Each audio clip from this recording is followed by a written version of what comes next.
Thanks everybody so much for being here today. It's such an important topic, and we're really, really delighted to be able to bring this webinar to you with our colleagues from the Fraser Health Authority.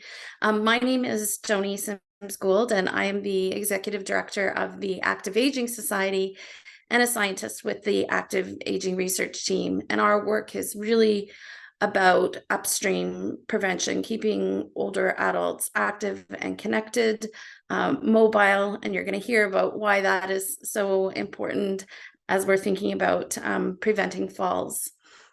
The presentation today is going to last about an hour, and then we'll have half an hour for questions. I know some folks sent in questions ahead of time, and Rhonda and Cameron are going to do their best throughout their presentation to try to answer those questions, but there will also be an opportunity for individuals to ask questions as we go through the webinar and at the end in the question and answer session. We're going to be hearing today from Rhonda and Cameron. They will introduce themselves when they come on the webinar to go through the presentation. But again, we're just really delighted to have them both here today, experts in fall prevention.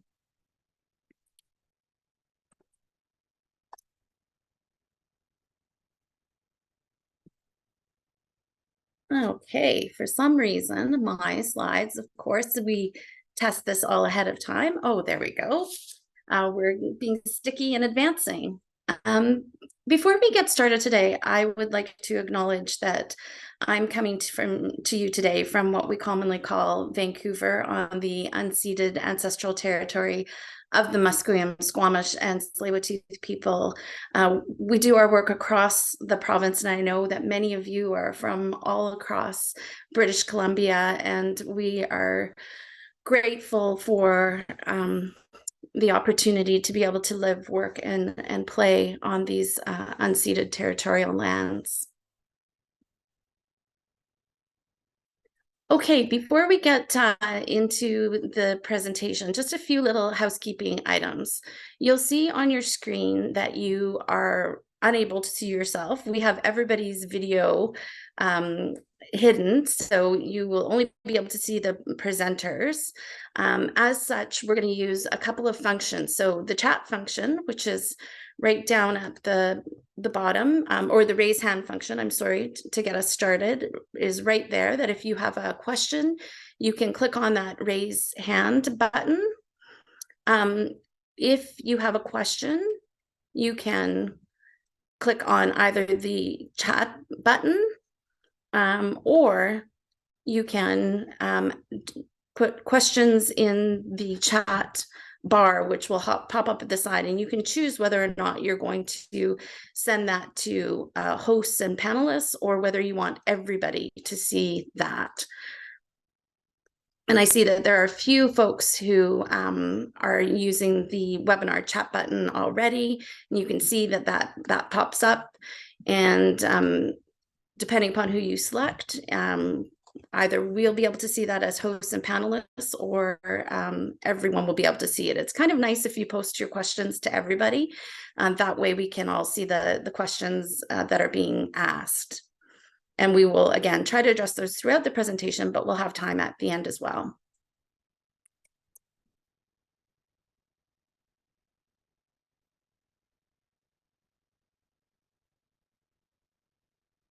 Okay, so just a little bit before I pass it over to our presenters about the Active Aging Society. We are a society that's focused on getting older people active and connected, as I indicated at the beginning. And being active and connected really is so important when we're thinking about fall prevention. The more active we are, we have the potential to improve our mobility, which is one of the main strategies to preventing falls. The Active Aging Society has a signature program called Choose to Move, which is available for free across British Columbia. So for anybody who might be interested in getting involved in Choose to Move or learning more about it, the website is listed here, choosetomove.ca, and that will give you an indication whether or not Choose to Move is in your community.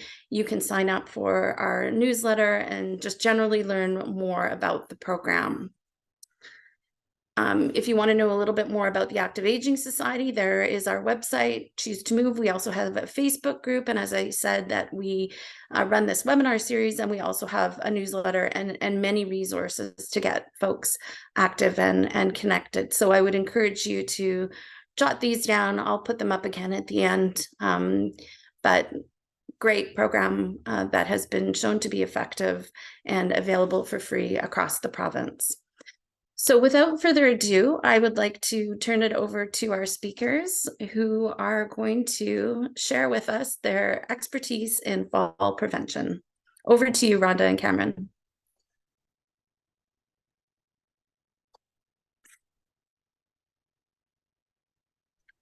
Unmute yourself, just unmuting. Rhonda. Yeah, I got unmute. I just had to find it because it disappeared when I opened the share screen. So I'm hoping that the share screen is now working and you can see my my slides. So if I can get somebody to confirm that, that'd be good. Are they showing? Yes. Okay. Perfect. All right. So my name is Rhonda Field. I am the physiotherapist with the Fall and Injury Prevention Program through Fraser Health Authority. And Cameron Fielding is our clinic coordinator for the Fall Injury Prevention Program. So the two of us are really the backbone of the fall prevention team in Fraser Health. And hopefully you'll find some of this information useful. So to get started, I know that Joni acknowledged the territory that she's on. We actually provide services throughout Fraser Health region, which actually there's about 31 First Nation communities within Fraser Health, as well as 6 Métis chartered communities within Fraser Health. And I'm personally very grateful to be able to live and work and play on the land of the Kakite First Nation. And I greatly appreciate the fact that I am an uninvited settler here, and I'm very happy that I am able to be here. We want to start first with a poll. We're going to throw a little poll in here and there because we want to keep everybody awake. So it's hard in a webinar. Have you fallen in the last year?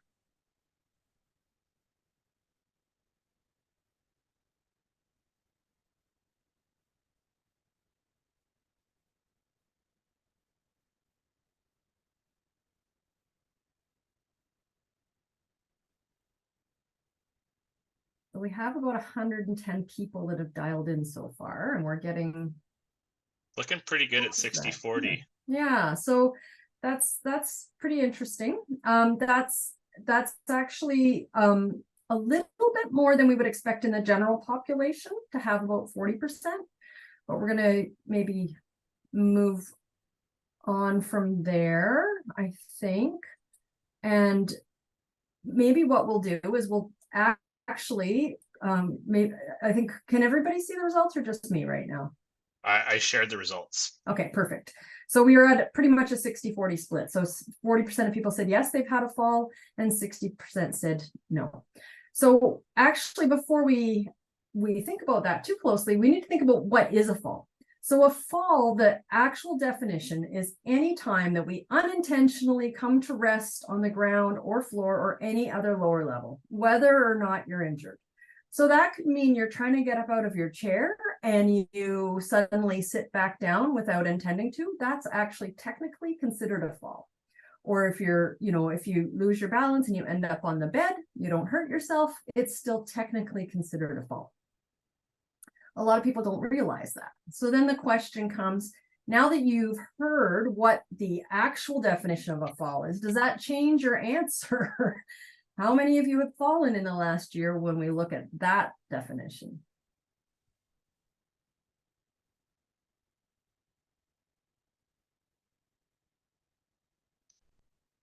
Oh. So it's interesting. We're looking like a 60-40 split roughly still, but the other direction. So that's just interesting for us to see, right? And for people to consider. So falls are really the #1 cause of injury among older adults in Canada, and about 1 in 3 seniors do fall each year. And falls, the bad news is they can be life-changing.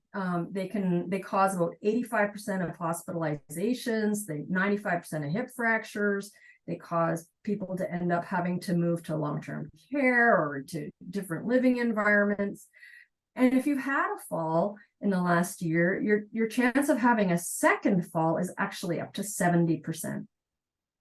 And the important thing to realize is that about 50% of all the falls that happen actually happen at home. So that's kind of some scary numbers in a way, but the good news is that many falls are preventable. And so really what we want to talk about is how can we reduce the number of falls?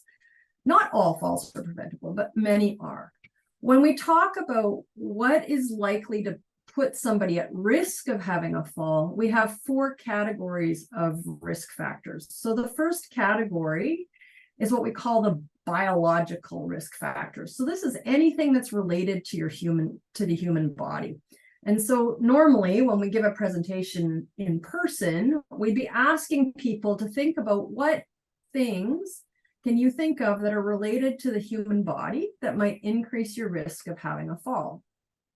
And I'll give you a second to think about that. But, some of the things might be whether you have some kind of a chronic disease like Parkinson's, or whether you have vision impairment, or whether you have weak muscles or poor balance, or you've had a stroke, or, there's all kinds of different things that are related to the human body that put us at a higher risk of having a fall.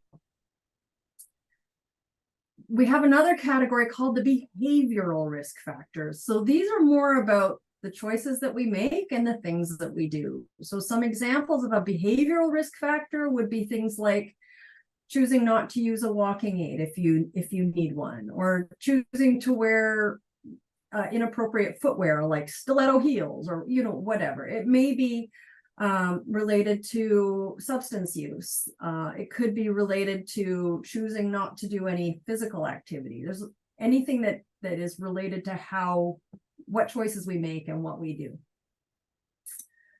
The socioeconomic risk factors are a little bit more difficult for people to be aware of, because it's less obvious.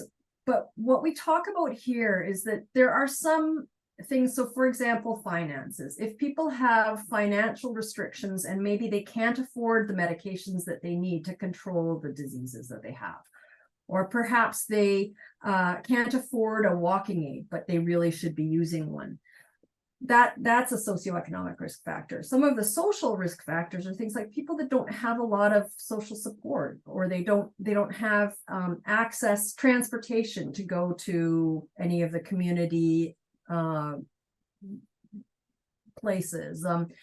If people that are actually single rather than unmarried have a higher risk of having a fall because there's less social interaction.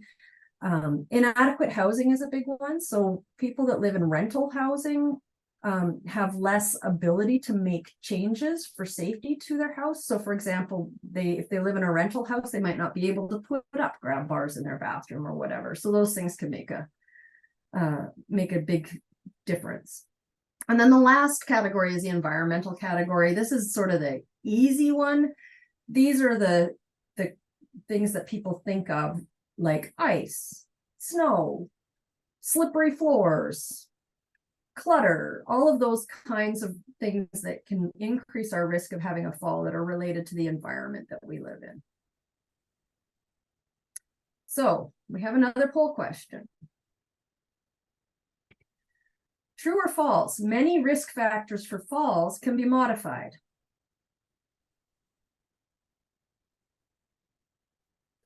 Wow. Look at this. We got a great group. So far, 100% of people are saying true. Oh, almost 100% are saying true. And it is, in fact, true. Many risk factors can be modified. Not all, but many. Okay. So then the next question is, what can we do to prevent falls?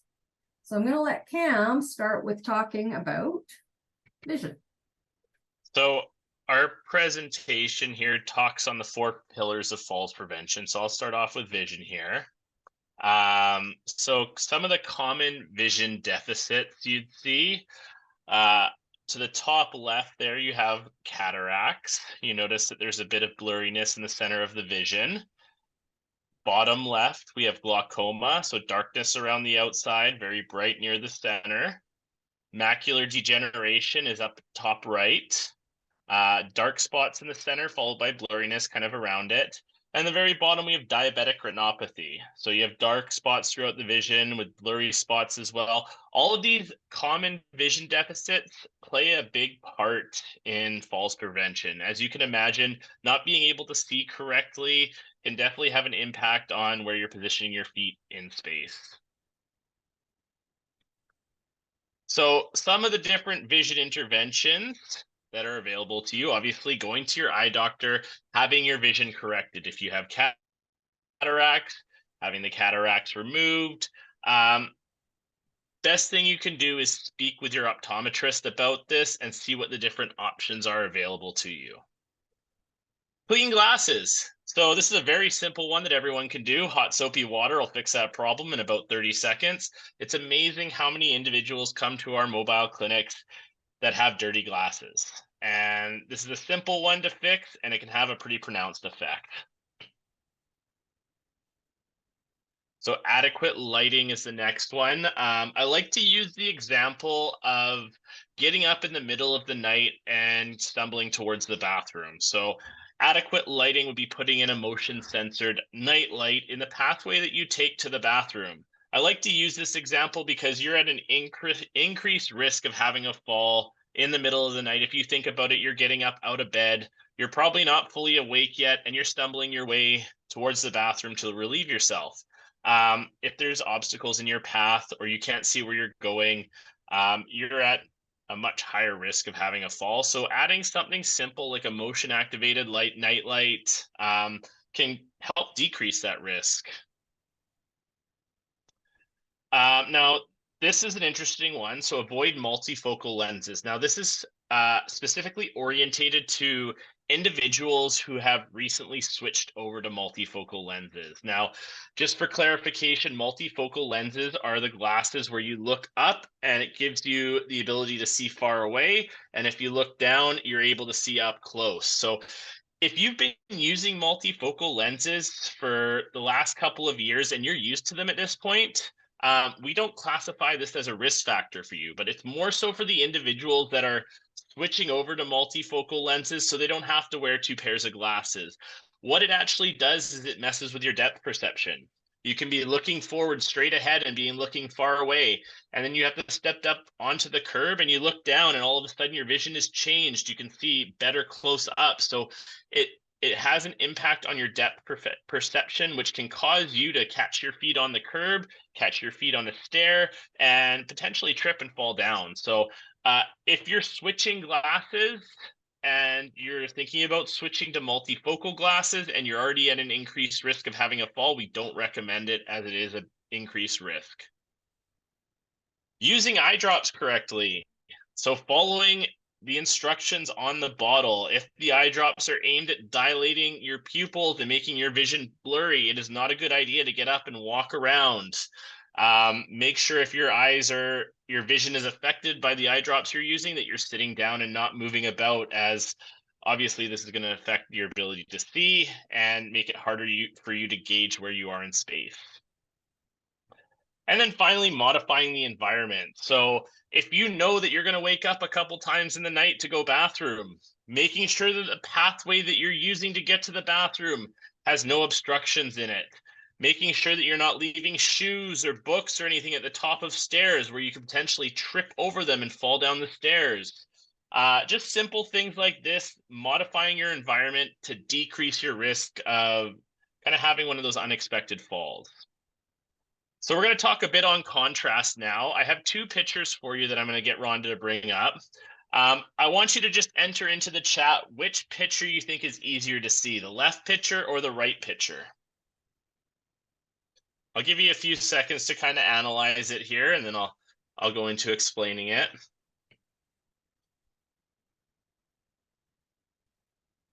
So I see a few answers here. I see right, I see left. the right-sided picture, you notice that the blanket on the edge of the bed is black. The reason that this will be easier for you to see is it's creating contrast. What I want you to notice in the environment is the carpet is white, the bed sheets are white, the walls are white, everything in the room is white. So if you were to go and sit on the bed with the white blanket at the edge of the bed, it's going to be more difficult for you to see the edges of the bed. They are going to blend in with the floor, which is also white. By adding something as simple as a black blanket or a darker colored blanket to the edge of the bed, what it's going to do is create that contrast so you can clearly define the outline of the bed.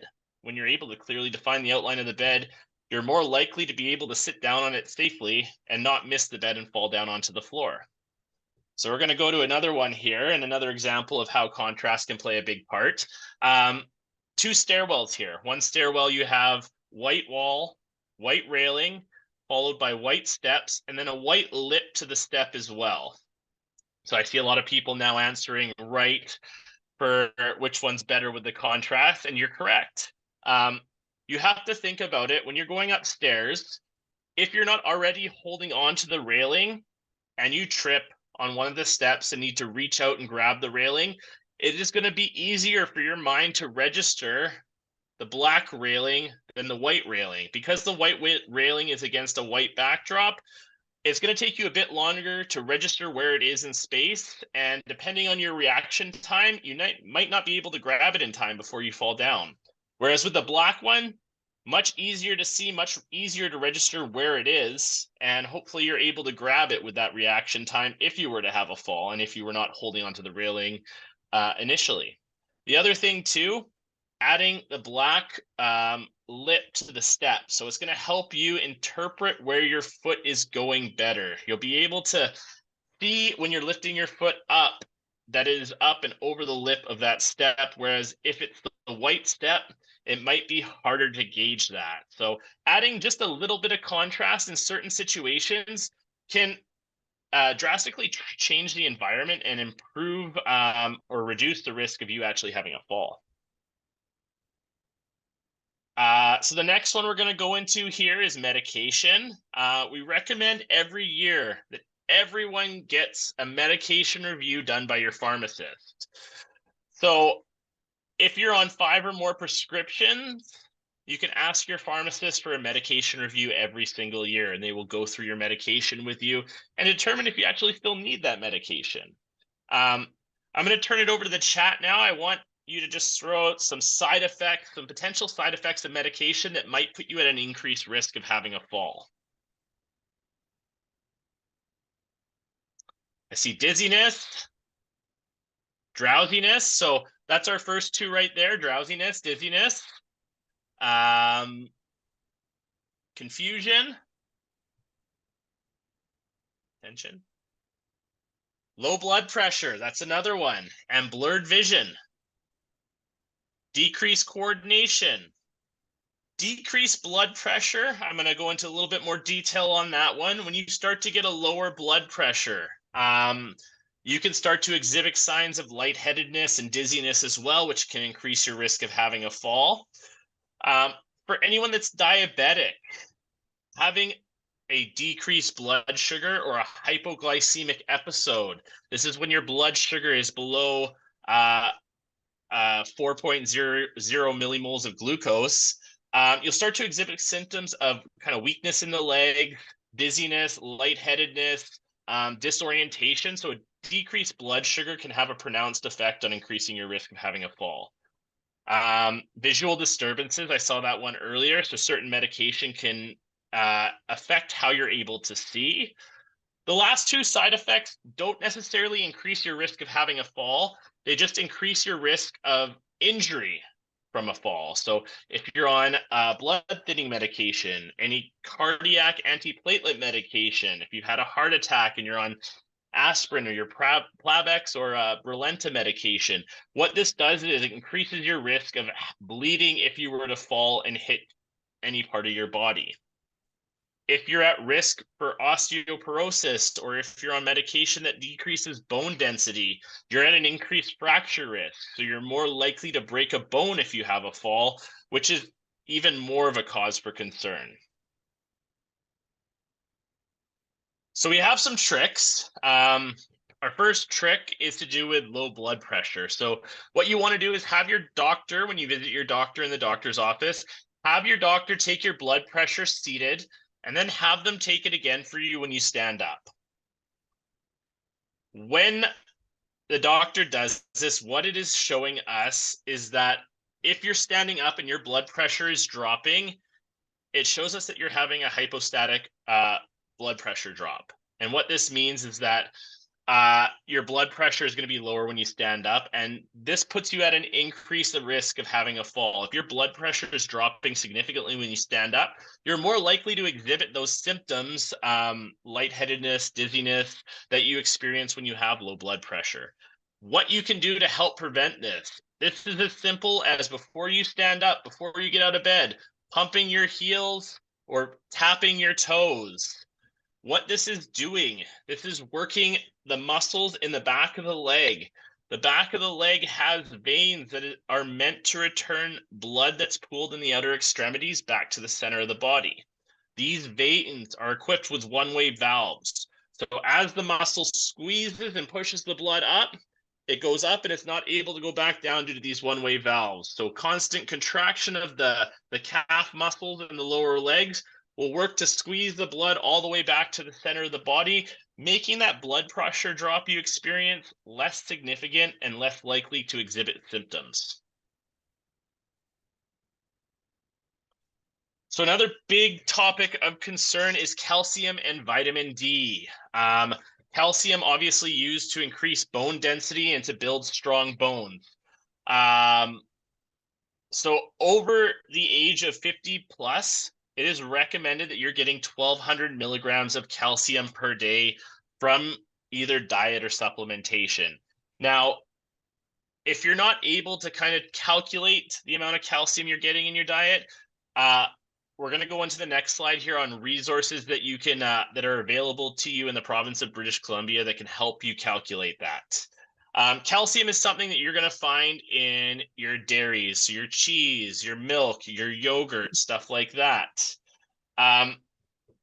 If you're taking calcium supplementation, important thing to remember is that your body can only absorb about 500 milligrams of calcium at one time. So you do not want to take your calcium supplementation, say you're taking 1,000 milligrams a day, you do not want to take that all at once. You want to break it up. You want to take 500 milligrams in the morning and 500 milligrams in the evening. You also want to make sure that you've talked to a dietitian or someone that's able to help you calculate how much calcium you're getting in your diet, so you're not supplementing it when you don't need to, because obviously we want you to get the calcium from your diet and not from supplementation if you can. Now, vitamin D is important in calcium absorption. You can get vitamin D from the sun, but if you've noticed where we live and how much rain we get, almost 300 days a year, it's very unlikely that you're going to get enough vitamin D from the environment to kind of meet your needs. So we recommend that everyone is supplementing vitamin D at least 1,000 international units a day.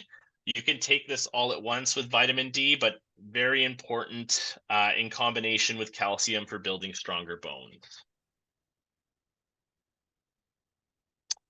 So to BC residents, so everyone in the province, there is a provincial health information and advice phone line called 811. It is free. It allows you to connect with a registered nurse, dietitian, exercise professional, or a pharmacist. The registered nurse, it's available 24 hours a day. They're great with helping with non-emergency health concerns. They can discuss symptoms and procedures, and they're able to recommend whether you should see a healthcare provider in person or not. I would not recommend calling the registered nurse if you're experiencing an emergency. Instead, I'd recommend going straight to the emergency department. In most cases with the registered nurse, there is 10, 15, 20-minute wait depending on the time of day. Registered dietitian. Now, this is the resource you want to use if you're unsure of how much calcium you're getting in your diet. Registered dietitian is able to answer your healthy eating and nutrition questions. They're also able to go through what you eat in a normal day and help you calculate exactly how much calcium you're getting from your diet and if you need to supplement with a calcium supplement. They're also available to provide services for oncology and allergy nutrition. The registered dietitians are available Monday to Friday, 9 a.m. to 5 p.m. Pharmacists, these are great if you need questions answered about your medication and you're not able to get to your local pharmacy or the pharmacy where you have your medication filled.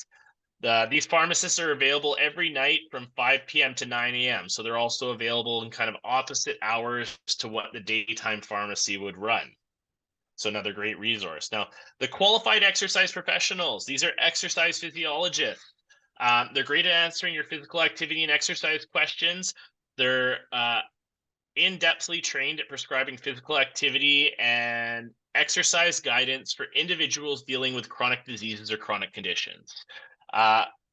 Specifically cardiac, lung, even COVID-19. If you're getting over COVID-19 and you have some of the symptoms of long COVID, these are the individuals you want to talk to about what you need to do to safely start an exercise program.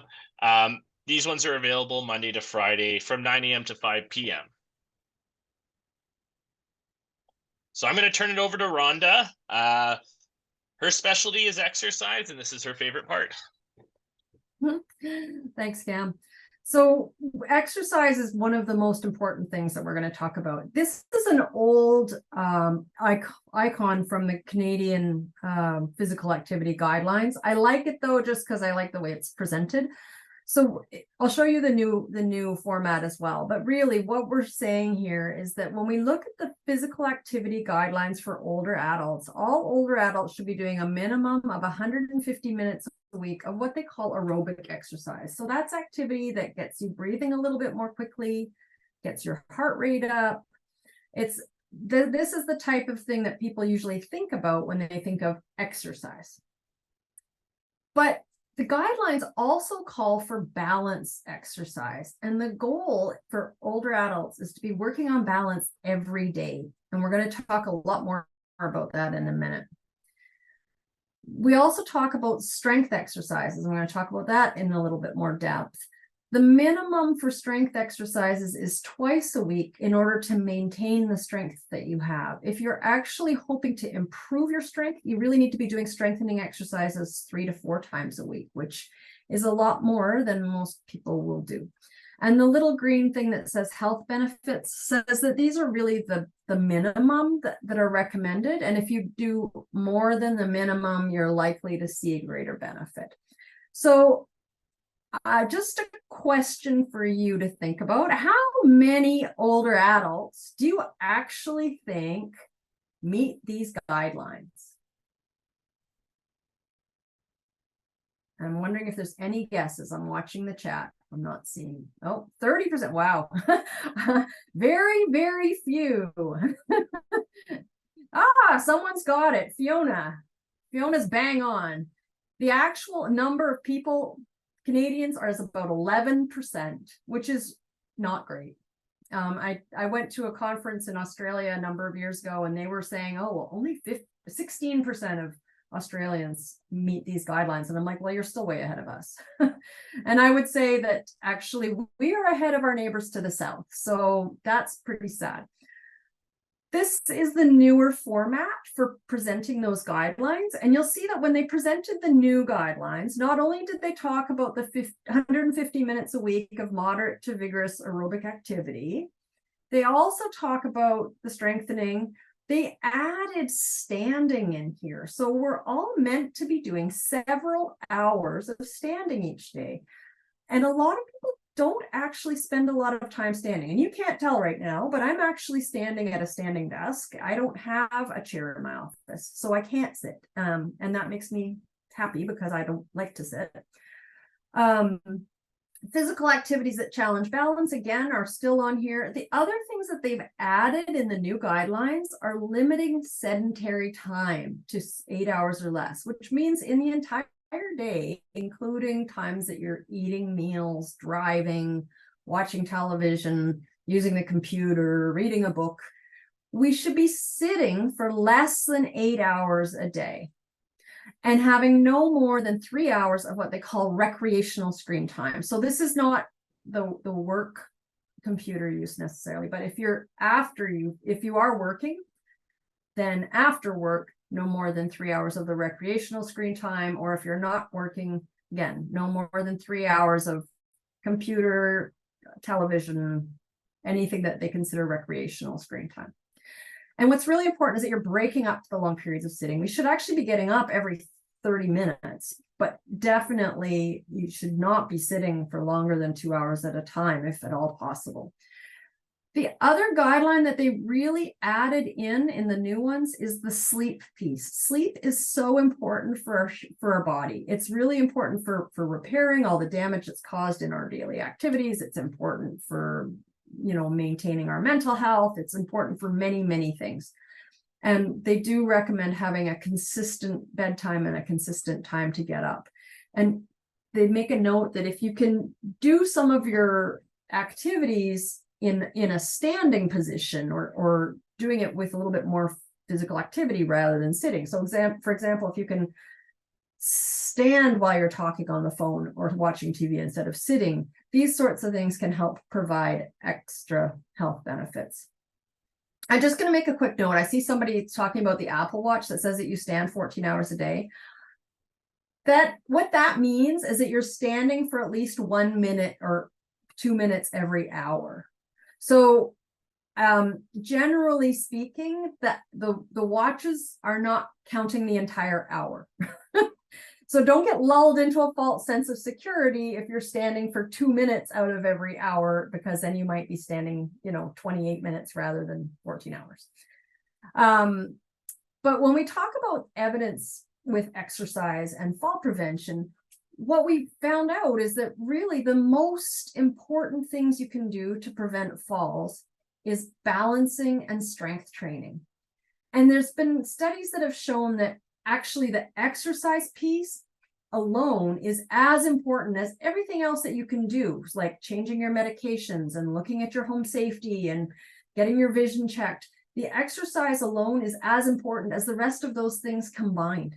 So this is really the most important thing you can do for your fall prevention and for your health, is to try doing some specific balance and strength training. So when we talk about balance activities, again, like I said, it should be something that all older adults are doing daily, and it needs to be challenging, but it always has to be safe. There's not a negotiable there. It has to be safe. But if there's no challenge, then you're really not going to be getting a lot out of it. Some activities that you can consider are going to a balance class in your community. Tai Chi has been shown to have some really good benefits for balance. And we are going to show you a few home exercises that you can do, although in this type of a format, it's a little bit more challenging to do the balancing exercises. The other thing is the strength training. And in order to make your muscles strong, like I said, it requires using some resistance, because again, there needs to be some kind of a challenge to it. It could be weights. It could be a tin can. It could be an elastic band. It could be your body weight, but there needs to be some degree of resistance. Usually it could just be gravity even. And in order to build muscle, again, it should be at least 3 times a week. Why do we care so much about this? Because actually balance and strength training can decrease your risk of falling by up to 50%. That's huge.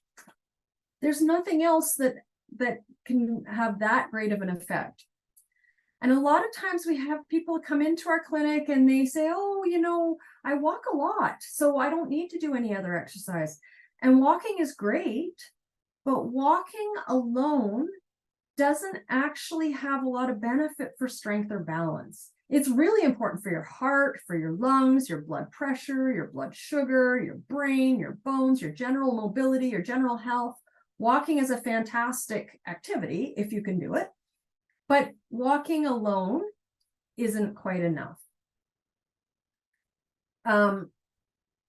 So we have some tips for increasing your general activity. So the first thing is, we'll go over this in a minute. When you go to sit down, can you try to sit slowly instead of just plopping into your seat? Try to sit slowly. Just by doing that, you'll be using your muscles more. Take the scenic route. So if you're going somewhere, could you walk there? Or if you need to drive there, could you park further away instead of taking the parking spot that's closest to the door?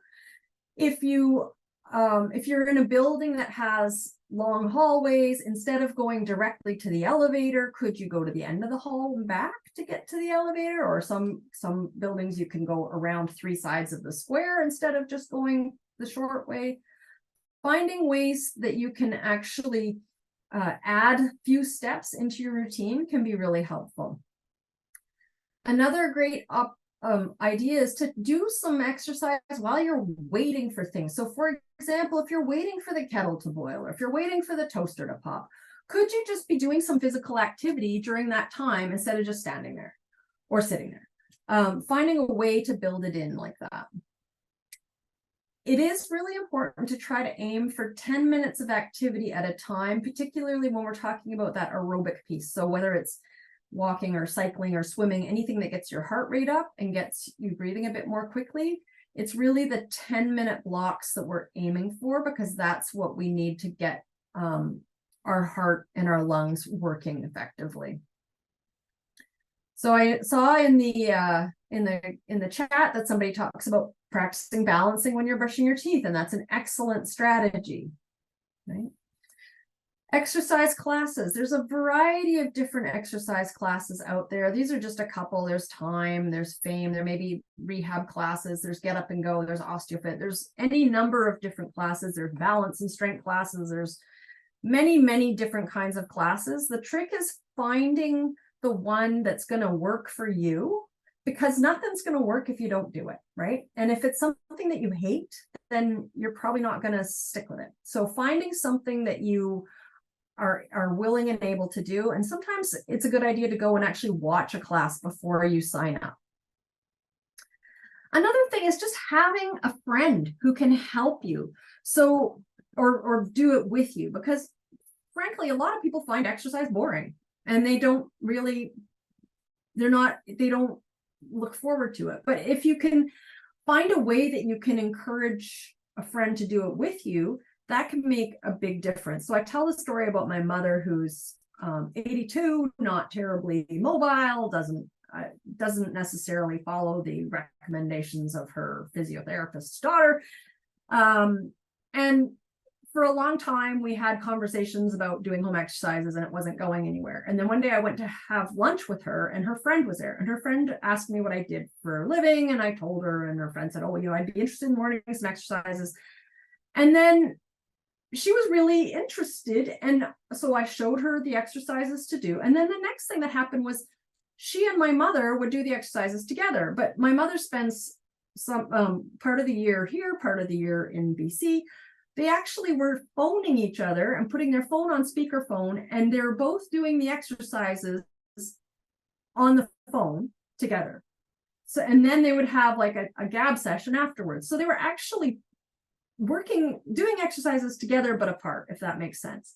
And if you have a friend who you can go for a walk with, or do some exercises with, join a class with, that will make it much more interesting.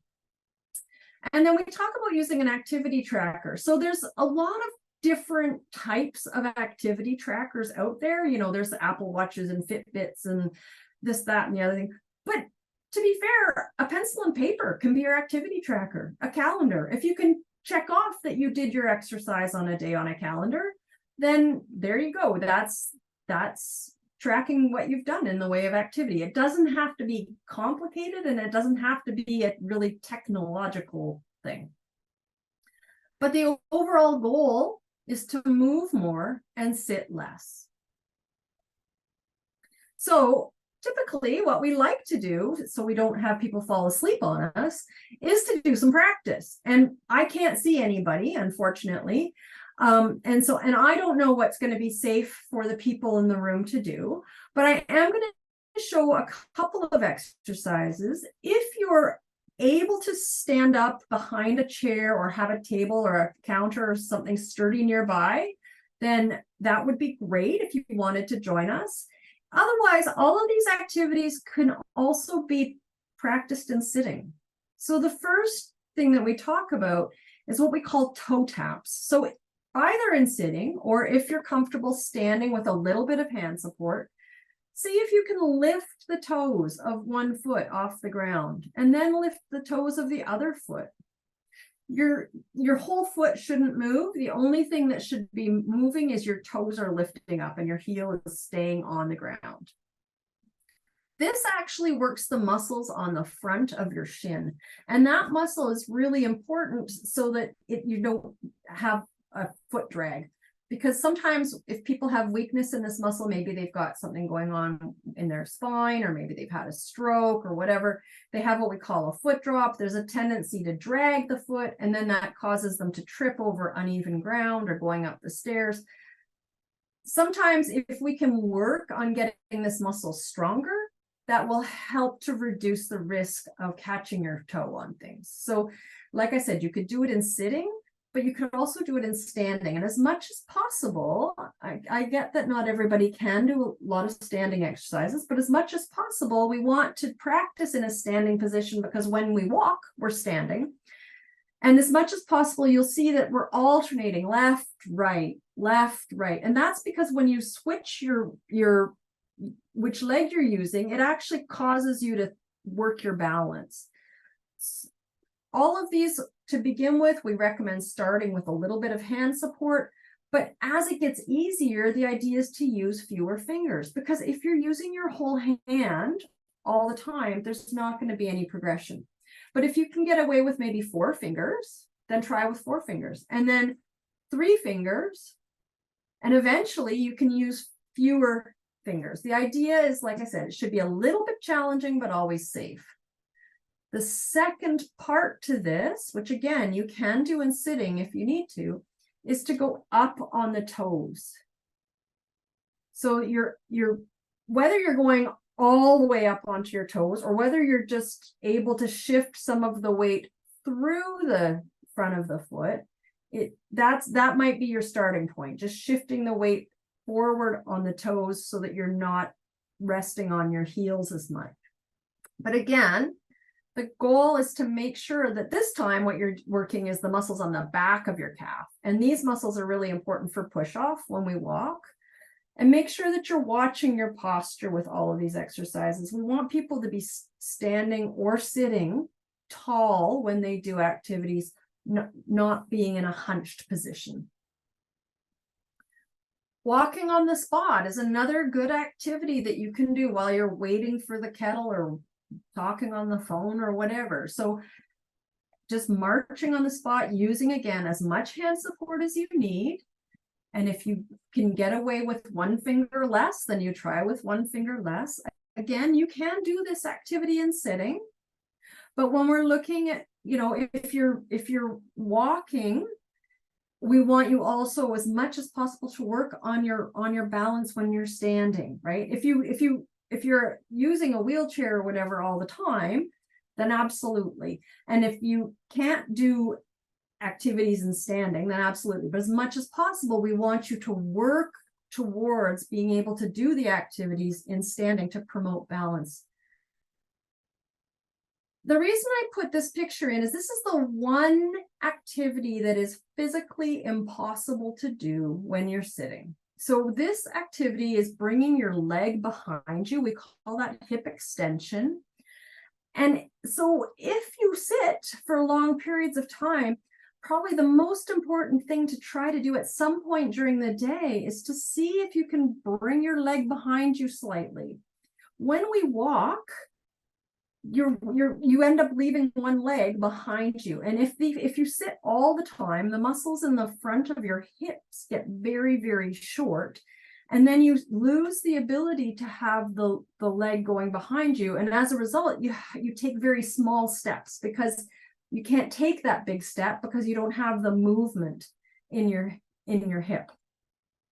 So as much as possible, if you can work on doing a backward step or putting your one leg behind you and standing, that's a really helpful task. And then working on standing up And my favorite is the slow sitting. So one of the challenges with this for many people is they may have bad knees from arthritis or whatever, and they find that with the pain, it becomes very difficult to do activities, and getting in and out of a chair can be very challenging. One strategy for this, first of all, is to make sure that you're using a chair that's high enough. So if you've got bad knees, using a folded up blanket or a folded up towel to actually help raise the seat up can be very helpful, because the seat is higher, there's less force going through the knees. Also, if you have one knee that's particularly bad, you could put that foot a little bit ahead of you when you go to sit down, and there'll be less force going through that foot if the foot's ahead of you a little bit.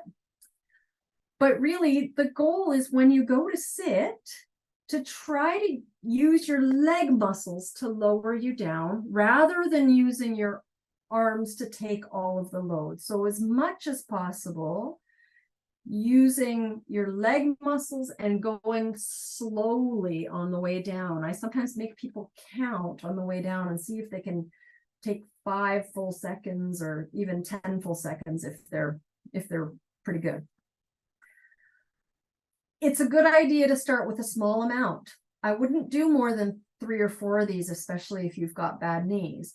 But by working on the slow sitting, if you practice that, I unfortunately, like I said, am in a room without a proper chair. But if I was to practice sitting slowly, slowly, slowly, slowly, and then coming back up 3 or 4 times, you can feel it in your thigh muscles, because you're definitely getting those muscles working. And again, we need to start with what's doable for you, because what's possible for one person is not necessarily going to be possible for the next person. So starting with what you can do and building on that is what's important. So time for another poll question. So what type of exercise is most important for preventing falls? Is it walking? Is it balancing? Is it strength training? Is it B and C, or is it all of the above?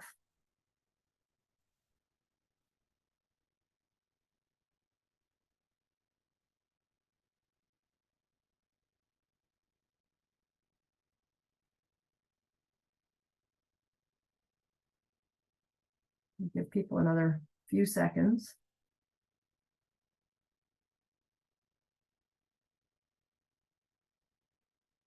Okay.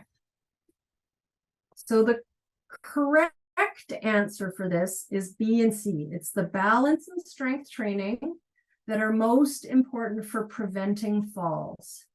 The walking is great for your heart and your lungs and your blood pressure and your blood sugar and all of those things, but walking alone doesn't actually have much benefit in fall prevention.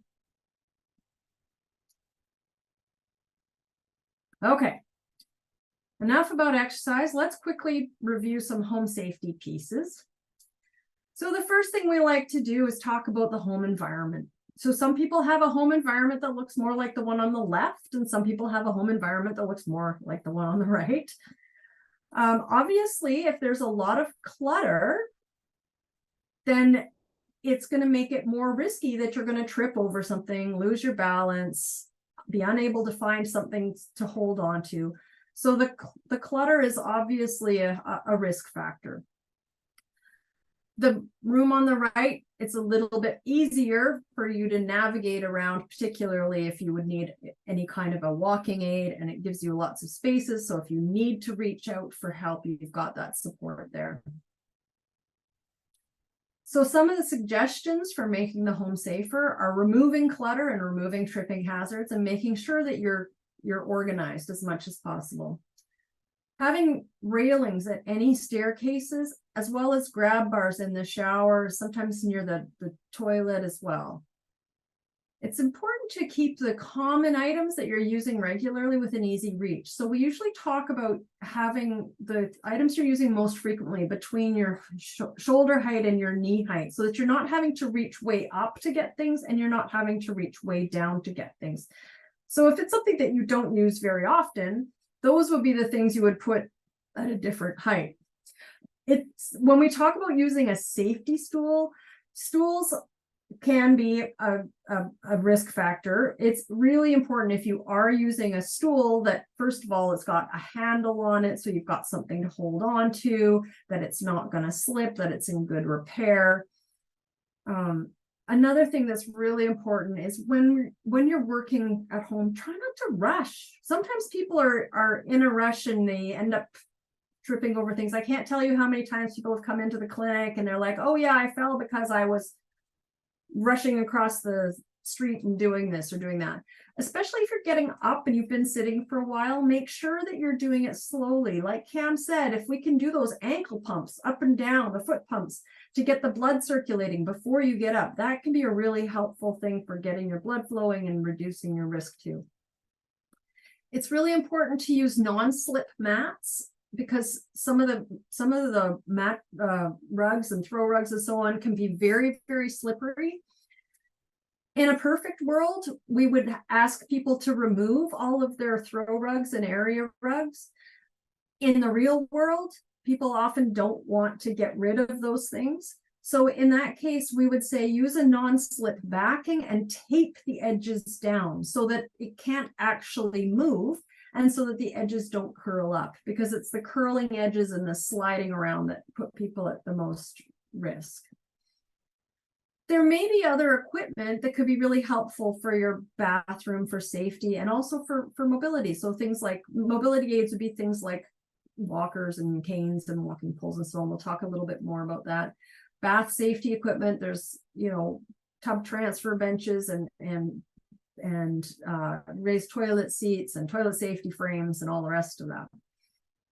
Like Cam mentioned earlier, good lighting is essential, especially at stairs and at entry points for the house. So if you're, your front door, your back door, wherever you're coming in or out, there needs to be appropriate lighting. And on the stairs, night lights are a wonderful thing. Cam talked about the motion activated ones. Those are great, but there are also ones that are on all the time. There's ones that automatically come on when it's dark and automatically go off when it's light. Using a night light of some sort is a really excellent plan. And then we talk about safe footwear and avoiding the long, loose clothing and floppy shoes. We often have people come into our clinic that trip over a long robe or a long, a loose pair of pants that are too long, or a long skirt, and shoes. All the time we have people who come in and they've tripped on their shoes, or they've fallen out of their shoes. So when we talk about footwear, these are some suggestions for how to choose safe footwear. It's really important to have an adjustable closure. Shoelaces or Velcro are a great idea, but sometimes people have trouble actually doing up laces, in which case something like elastic shoelaces can be a wonderful thing, where you actually tie them once, and then as you slide your foot in and out of the shoe, the laces expand slightly because they're elastic. And it doesn't have to be fancy stuff. I've even used just like the dollar store sewing elastic to make elastic laces for shoes. There needs to be enough space in the shoe for your foot. So there should be about a finger's width of space between the toe and the end of the shoe. But at the same time, it shouldn't be so big that there's big gaps, because that can be a problem as well. Making sure that the sole is firm, the heels are not high, and making sure that there's actually a heel and a toe on the shoe. Flip-flops are typically not something that we would recommend even around the house, because that they just don't hold on to your feet and can cause increased difficulty. These are a couple of other examples of things that we wouldn't necessarily recommend. So the pink shoes are fairly obvious. The slippers with the open back can be a bit of a problem as well. So the picture that we showed previously here, this would be a really good choice for a slipper, where the open slippers are not as safe a choice. Then we're going to talk a little bit about walking aids. There's lots of different kinds of walking aids. There's different styles of four-wheeled walker. This style is called a front to back fold, because when you fold it up, the front wheels and the back wheels come together. This one is a cross fold, where when you fold it up, it comes together side to side. There's benefits to either, I mean, the crossfold can be helpful for if you need to go through a narrow space, you can temporarily shrink it down a little bit to get through the narrow space and then expand it again. It can also stand up when it's folded, so it doesn't take up as much space if you only need it temporarily. A two-wheeled walker, this is what we often refer to as an indoor walker or a rehab walker. These provide a lot more support, but they tend not to be as helpful outside because the fact that the wheels are quite small and they're not really as easy to use outside. A hemi walker is something we sometimes see people use if they've had a stroke or they have weakness on one side. There's all kinds of different types of canes. There's a single point cane, there's a quad cane, there's all kinds of things in between. There's hurricanes and big, there's various different things. And walking poles can also be a helpful choice. Walking poles have lots of other benefits as well. So many people use poles for fitness, and some people use them for support and balance. The technique's a little different, but the average person wouldn't know what you're using them for. If you do use a cane, it is really a good idea to use it on the opposite side to your weak leg, which is kind of counterintuitive for people.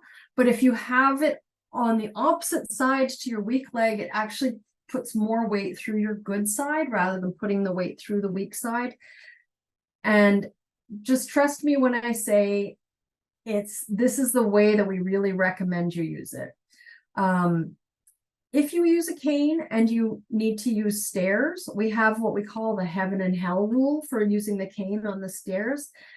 If you have a leg that's kind of your bad leg and the leg that's your good leg, we say that the good one goes up. So when you're going up the stairs, your good leg leads. And when you're going down, your bad leg leads. Your cane is considered to be part of your bad leg. So when you go up the stairs, it's good foot, bad foot, cane. When you go down, it's the opposite. It's cane, bad foot, good foot. When we talk about the height of walking aids, if you're standing nice and tall with your arms relaxed by your side and your elbows straight, we actually want the walking aid to come up to about the crease in your wrist. I would say more often than not, I see people that have walking aids that are way too tall for them. The reason we want your arm to be almost straight when you're using your walking aid is so that you can put the weight through the walking aid and through your arm. If your arm is bent too much, you can't actually use the walking aid as well. So we want you to have the walking aid where it's about wrist height. One of the challenges that we see is that people end up pushing their walkers too far ahead of them. And then when they push their walker too far ahead of them, they end up in a bent position. Then what happens is somebody will come along and look at them and say, oh, you're all bent over. Your walker must be too low for you. Let me fix that. And so then they'll raise the walker up. And then if the walker's too high, they can't use it properly because they can't put the weight through the arms because the arms are too bent. So then they push it even further forward so that the arms can provide a bit more support. And then it just makes the process worse. And eventually people end up with a walker that's way, way too high. For people that do use a walker, make sure that you lock the brakes before you get up and down, especially if you're going to sit on it. Those brakes need to be locked. I sometimes have a little bit of a panic when I see somebody come into the clinic and go to sit on a walker without locking it first. The other thing is we don't recommend that you pull on your walker to get yourself up. The idea is to push yourself up from the chair or the bed or whatever you're sitting on and then hold on to the walker. If you use a walking aid, it's really important to have the space in your home so that you can walk around safely.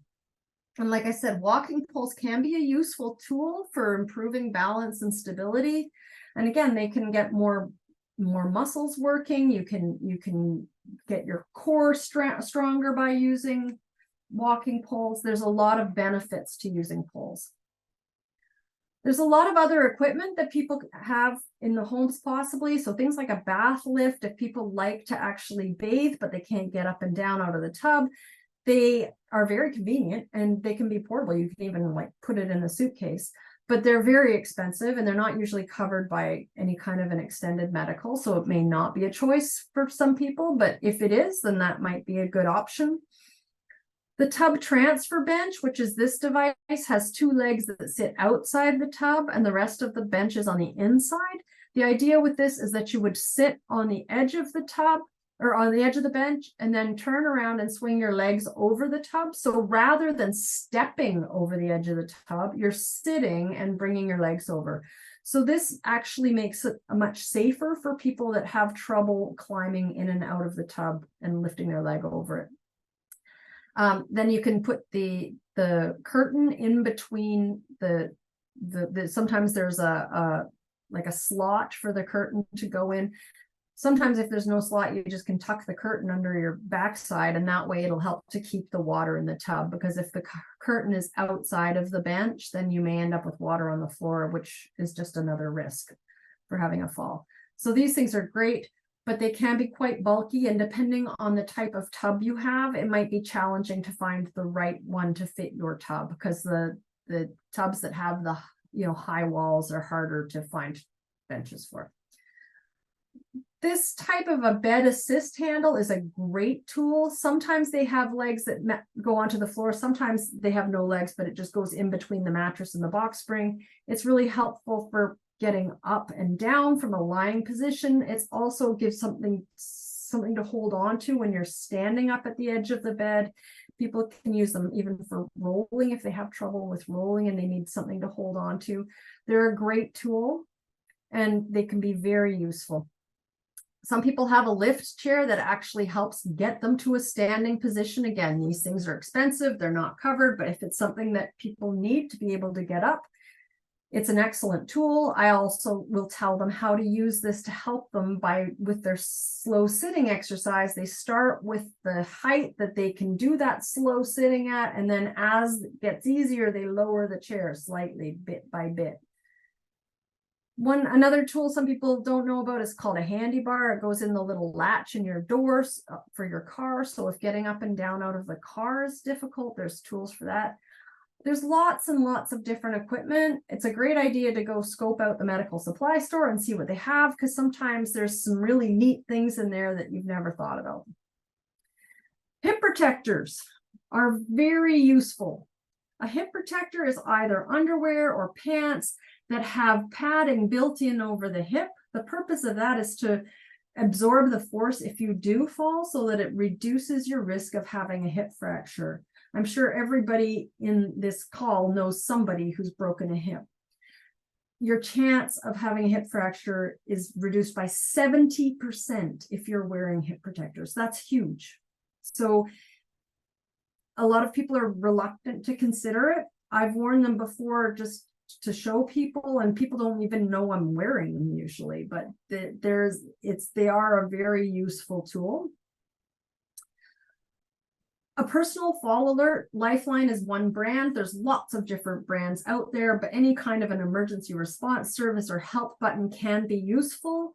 The idea is you want something that works 24 hours a day, 7 days a week, and is waterproof so that you can wear it in the shower. This provides comfort for your loved ones. I was talking about my mother. I went and got her a Lifeline because I wanted to know that she was going to be safe if she fell and she'd be able to call for help.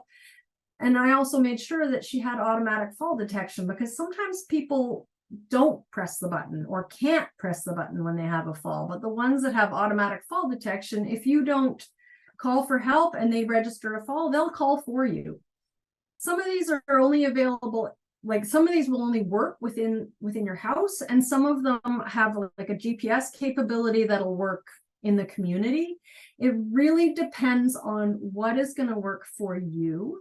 When it comes to things like a pendant style, like a Lifeline that has a GPS, some of those may not work with pacemakers. So if you have a pacemaker, it's a conversation to have. But there are things like Apple Watches and some of the other like higher end Fitbits and other smartwatches that have fall detection built in. And if it's in a watch, it's apparently it doesn't interact with the pacemakers. just be careful. We've had somebody come in and say that they had some kind of a personal alert, and they had signed into a contract for it, and it was going to cost them a lot of money to break their contract. So just be aware when you sign up for something like this, if there's a contract. Okay, too much talking. Time for a poll. All right. True or false? Most falls are preventable.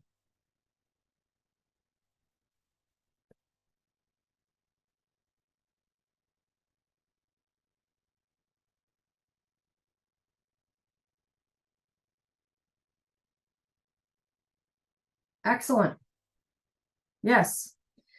It looks like most people were paying attention. Most falls are preventable. Not all falls, but most falls. So we got about 99% of people that realize that that's true. So we've pretty much covered most of the stuff we wanted to talk about. We have a couple of key points. Falls can be serious, but they are often preventable. There are lots of resources in your community. This has been put on by the Active Aging Society, who does Choose to Move. That's a great option for learning more and becoming more active, and they can probably help you with learning about other community resources. Home safety is really important. Just if we can try and decrease the risk of having a fall at home, that's important. Getting medications and eyes tested every year is a really good idea. Move more, sit less. Balance and strength training are critical.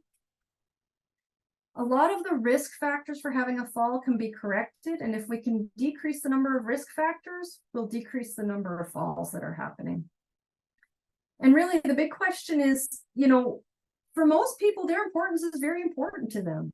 So why would they risk putting themselves in a situation where they could lose that independence? There are lots of resources available. The Finding Balance BC website is a provincial website. There's a lot of resources for people on that site already that talk about falling and how to reduce the risk. And in January, there will be some exercise videos coming on that site as well. They're not there yet, but they are coming soon. Like Cam said, HealthLink BC, you can either go to their website or you can call 811. They have a lot of really great information and resources. And they can do things like the exercise specialists can do things like help coach people so that they can remind them to do their exercises. And there's lots of resources out there. The 811 is the health resources, but a lot of people aren't aware of 211. And 211 is kind of the community and social resources. So if you've got questions or concerns about transportation or housing or finances, 211 can help find some resources that might be able to help you. There are a lot of community exercise programs: OsteoFit, Time, Fame, Get Up and Go, Active Age. The Choose to Move is more of a coaching, not so much the exercise itself, but they can help to connect you with exercise programs in your community. There are many balance and strength training programs out there. It's just a question of finding what you can do and what you will do, because what you enjoy is going to decide what you do. And then one more website is Parachute. They have lots of great fall prevention information. All right, last poll. I don't even remember what the poll is. Oh, the most effective way to prevent falls. Is it being careful, balance and strength training, removing hazards, or staying home?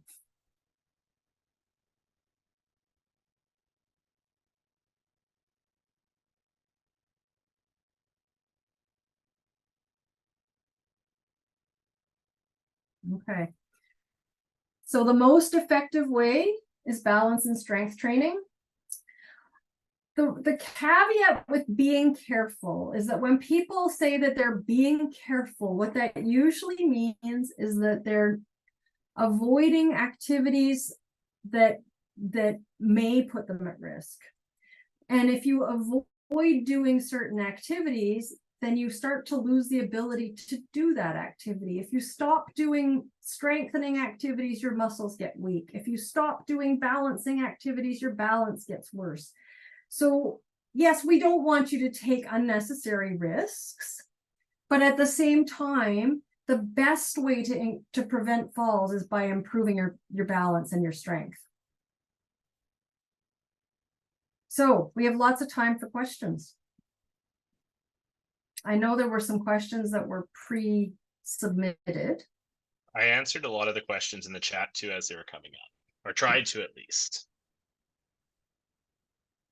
Thank you so much, Rhonda and Cameron. That was a really terrific presentation. I'll just fill the space here a little bit and let people think of a few questions if they want to pop into something into the Q&A or chat. But Cameron, I did see that you were answering the questions as we go. For those who are interested, we have recorded this session and we will make the recording available. I know there were a lot of resources shared, so we'll be able to provide that to you so you've got those at your fingertips.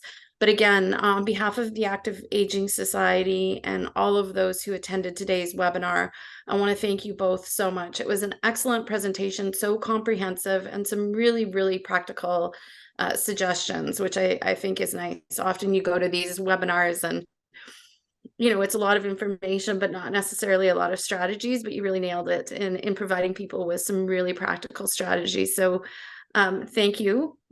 Thank you. And we'll hang on here if there are. I will say that we got some previous questions, so maybe I'll quickly, I know that I didn't see what Cam was, I can't talk and read at the same time, unfortunately. But of course. We'll see if anybody puts any in the chat. I'll just monitor that. But yeah, Rhonda, if you want to just close us off by responding to some of those questions. Thank you. So one of the things that we'll send one of our like favorite fall prevention book, which is called Your Guide to Independent Living. This is a Fraser Health thing, but so some of the information is a little bit more relevant, like with the transportation. We will send that though, Your Guide to Independent Living. We'll also send a sheet that has the exercises on it. And I know that somebody was asking for winter walking tips, because certainly winter walking is top of mind for people right now. So we'll send that as well. There were a lot of questions about dizziness. And there's not one thing that causes dizziness. Like we said, some medications can cause dizziness. People that have blood pressure that drops when they stand up can cause dizziness. So there are many things that cause dizziness. It's really something that you need to have looked at specifically. So I would recommend that you look at a website called balanceanddizziness.org, and they have some therapists that work a lot with treating balance and dizziness, because there are some types of vertigo and there are some other parts that cause dizziness that can be treated by changing the medications or doing those strategies like doing your ankle pumps. Also bcphysio.org, find a physio. You can search for physios that do vestibular rehab. You know, private physiotherapy, private kinesiology, all of those strategies can be really helpful for getting people onto an exercise program that is suitable for them. And you don't need a referral to go to physio or to kinesiology. So it's just a question of finding one that's going to work for you. Again, for the physios, at least, if you go to bcphysio.org, find a physio, you can find ones based on where they are or what they like to treat or what language they speak, et cetera, et cetera. Balancing exercises, again, like it's very individual, because you know what the balance that I need to challenge my balance is going to be very different from the balance exercises that my 82-year-old mother needs, who's you know very inactive. So the important thing is that whatever balancing exercises you're doing is that there's a little bit of a challenge to them. We'll send you some beginner exercises, but keep in mind that as the exercises get easier, we need to find a way to progress them and make them more challenging. So that's why it's really important if you can find a class in the community or some way that you can work on it and progress it over time, whether it's with a therapist or in a class. There was a lot of, you know, more specific questions with certain health conditions. And if you have a health condition that's affecting your falls and your ability to walk, again, you may need to speak to your doctor or your physio or whoever to get specific strategies for you. I see something about arthritis, there's some really great education programs through OASIS. So if you're not familiar with the OASIS webinars, those are also really great. I'm just going to put a plug in for them. Anything else? There was a question about where to buy hip protectors. So there are at medical supply stores, you can buy them. We can maybe send out some information too. The interesting thing with hip protectors is that there's actually a lab at SFU that tests them. And they've done a lot of testing. And when based on the results of the testing, Fraser Health recommends either using Hip Saver or Safe Hip brands, because some brands aren't as effective. And some brands are really, really thick and not like people don't want to wear them. So when they looked at the cost and they looked at whether somebody was going to wear them or not, and at the effectiveness, those were the two that were the winners. Great, thank you. And there was a question in the chat about helping educate a patient regarding fall prevention who has Down syndrome and difficulty understanding. I'm wondering about the accessibility of your resources, for example, Rhonda. Yeah, we have had people come through our clinic who have developmental disabilities and so on. And a lot of it comes down to how we present the information.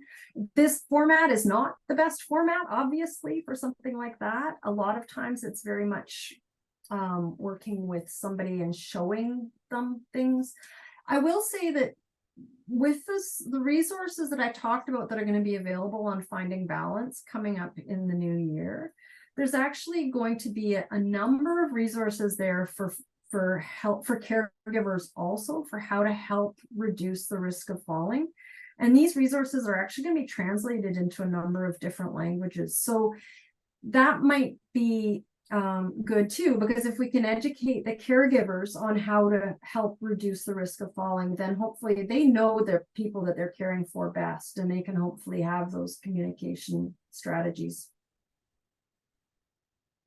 Great, thank you. And just there was another follow-up question. Wanting to know where to buy them. Are there? You said medical supply stores. Medical supply stores. You can Google Hip Saver, Safe Hip. Okay. Those are. Yeah. And Rhonda, is that information listed on any of the websites that you provided where one might find hip protection?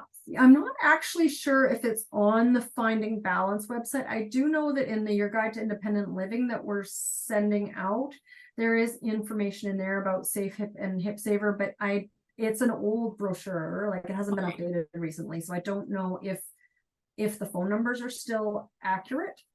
Okay, so what I'm hearing is for folks who are interested to check your Shoppers Home Health and also go directly to the Hip Saver website or McDonald's or right, HME or self-care. Self-care's not called self-care anymore.